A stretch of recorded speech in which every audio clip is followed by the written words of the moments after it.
En una función especial en la zona del vertedero Cateura, presentaron la historia de la Orquesta de Instrumentos Reciclados Landfill Harmonic.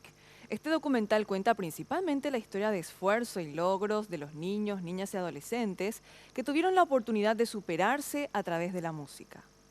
En una cancha ubicada dentro del vertedero Cateura, presentaron la película donde los mismos niños de esta zona son los protagonistas. En 90 minutos, el documental trata de resumir la historia de la Orquesta de Instrumentos Reciclados de Cateura, desde sus humildes orígenes hasta sus presentaciones alrededor del mundo.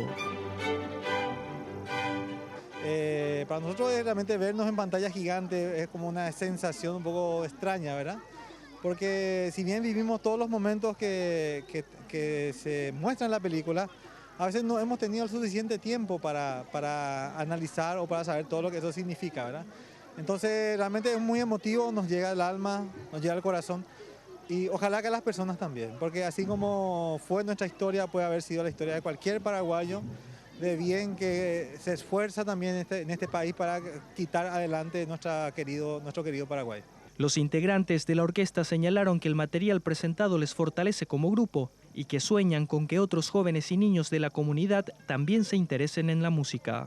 Y así como yo empecé a enseñarle a los demás niños, así, por ejemplo, como en el documental va a aparecer sobre toda nuestra vida, cómo fuimos pequeños, cuando todos nuestros sueños fueron así progresando.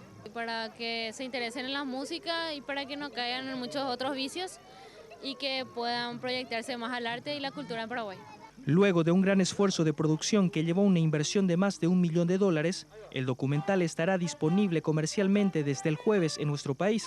La película ya ha participado en 45 festivales, de los cuales ganó unos 20 premios. Está producido, ojalá, con una calidad bastante alta de producción, del equipo técnico, de edición. Para darte una idea, se grabó por 5 años el material y lo que van a ver ustedes son 90 minutos. Se editó por 1 año, más de 1 año. Entonces todo está, yo creo que una calidad bastante alta. El viernes 19 se realizará la alfombra roja y una función especial con la participación del grupo de metal Megadeth, con quien la orquesta ya compartió escenario en 2013.